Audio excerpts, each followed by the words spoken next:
अगर आप चाहते हैं कि अनल फिल्म्स का वीडियो सबसे पहले आप तक पहुंचे, तो लाल बटन को दबाकर चैनल को सब्सक्राइब जरूर करें, साथ ही बेल आइकन को दबाना न भूलें।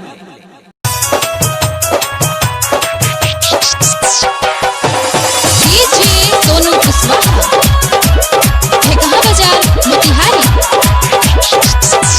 कहमा तू गइले रे छौरी, कहमा लोटैले रे।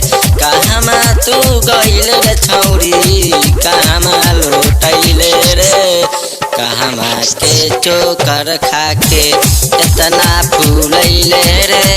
कहमा के चोकर खाके इतना फूलैले रे। कहमा के चोकर खाके सीतामढ़ी गइली रे छोड़ा, शिवहर न हइली रे। सीतामढ़ी गइली रे छोड़ा, शिवहर न हइली रे।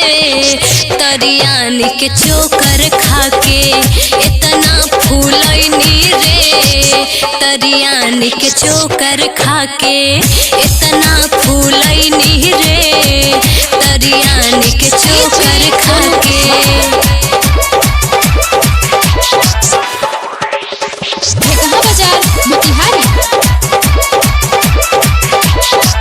केकरा के नाम के मेहंदी हाथवा लगैले रे।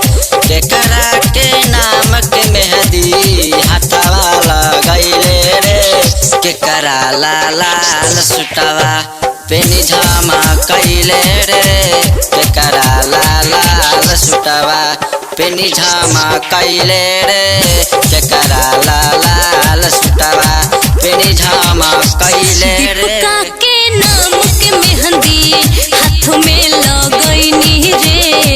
दीपिका के नाम के मेहंदी हाथ में लगैनी रे।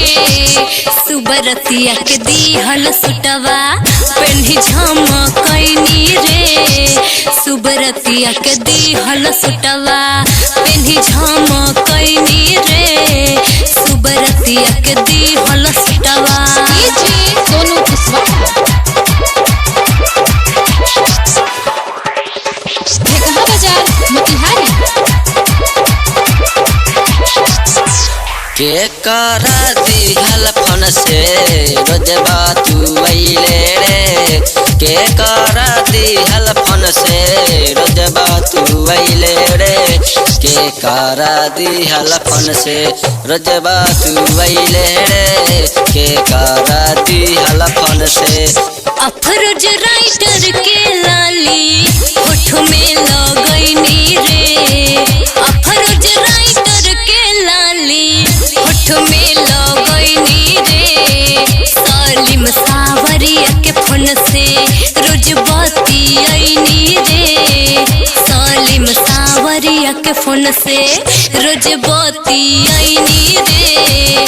सलीम सावरिया के फोन से रोज बतियैनी रे। सलीम सावरिया के फोन से।